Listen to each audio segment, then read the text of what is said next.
From Brussels is our reporter Susana Mendonça. Susana, what can the diplomats actually do about this beyond expressing their outrage as Mr Hague did?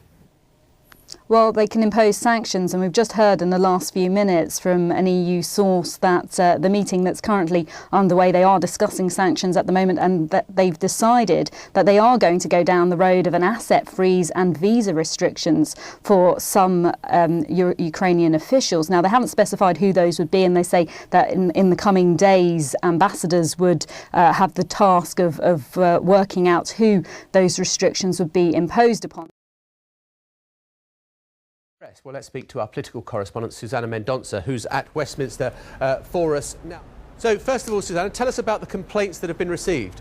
Well, the 60 complaints that have been received have been from people who have described these adverts as being offensive and irresponsible. Now, they were banners which were on the sides of vans driven around London as part of a week-long pilot scheme, and they read "Go home or face arrest." And people who've complained have said that they potentially incite racial hatred towards multicultural communities.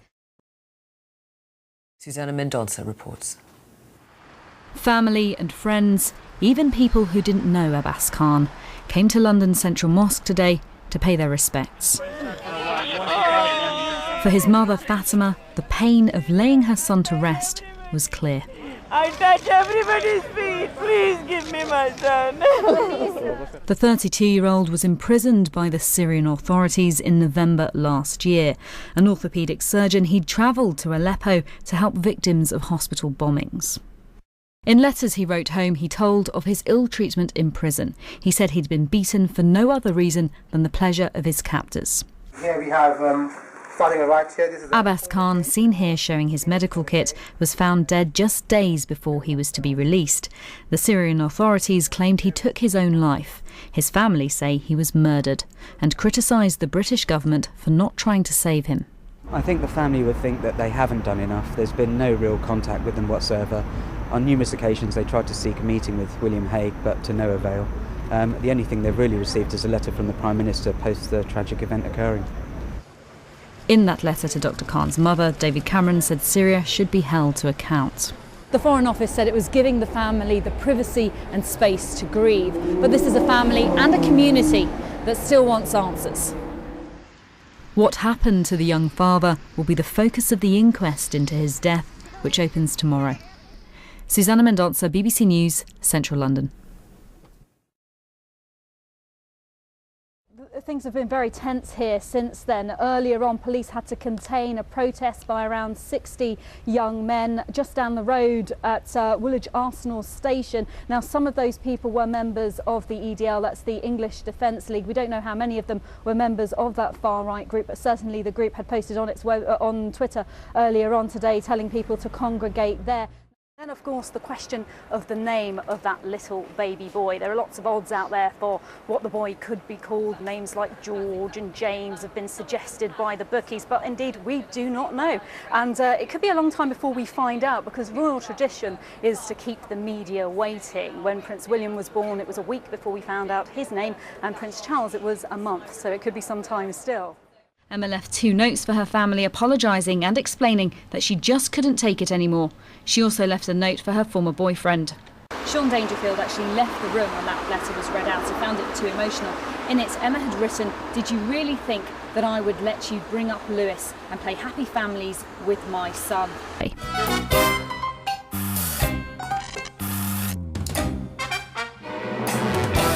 Whatever plan Lord Leveson sketches out this week, it's this chap, the Prime Minister, who could find himself with a perplexing dilemma: defend the freedom of the press or regulate it to protect the victims of press excess. ID cards scrapped, innocent people taken off the DNA database, more CCTV regulation, all part of the government's rollback of state intrusion. But what about this? A snooper's charter to some, the draft communications data bill has caused tensions within the coalition. The Lib Dems want a rewrite. Throw in the leanest cuts of meat, the cheapest veg, and what do you end up with? A pasty fit for an autumn statement. Well, it's actually an enormous Jamaican patty made by Wade here, who's been running this business in Birmingham for more than 20 years. He's happy that the Chancellor's capping business rates at 2% and giving small firms like his rate relief for another year.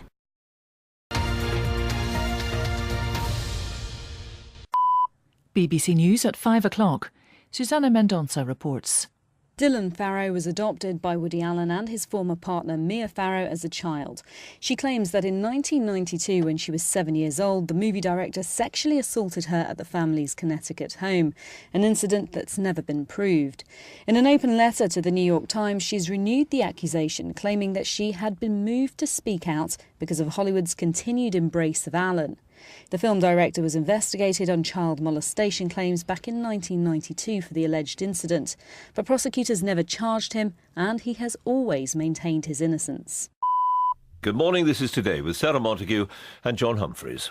Well, I'm joined in the studio by our political correspondent, Susan Mendonça. People came to the conclusion that this was Boris Johnson firing a shot directly at George Osborne, a direct attack. Certainly sounded like that, It certainly sounded like it, because he talked about how we should junk talk of austerity. He was talking to business leaders in Davos when he made these comments. So they were quite forceful comments, and perhaps the reaction that there was thereafter has led to him softening his stance on it somewhat. So, I mean, now he's talking about how austerity, it's absolutely right that we've got to cut the deficit. But what he was talking about yesterday was actually we shouldn't be talking up the fact that we're cutting the deficit. We shouldn't be talking up austerity, that's leading to a lack of confidence. Nonetheless, he does clearly think the government's got it wrong. That's certainly what you would intimate from what he said yesterday. Of course, now he's trying to soften it, but he certainly seems to think that the government's got it wrong. And of course, Boris Johnson is a big player, Mayor of London.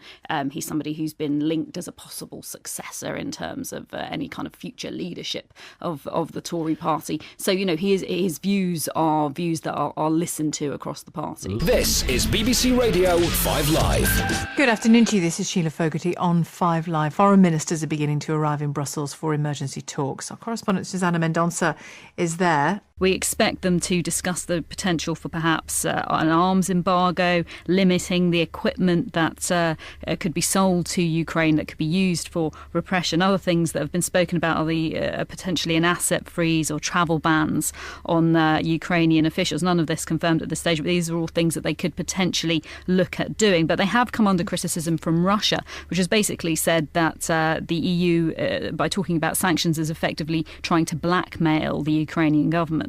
BBC WM 95.6. It's 3 o'clock. Welcome to the show. My name's Danny Kelly. Thanks for tuning in.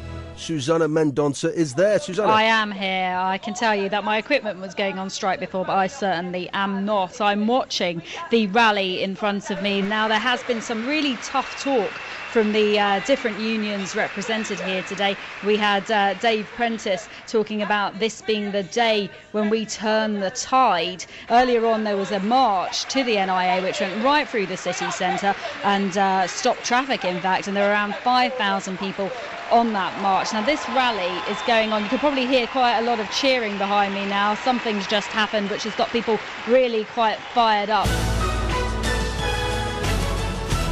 You're listening to the BBC World Service. Here I am at the Cartoon Museum, seeing myself as an exhibition.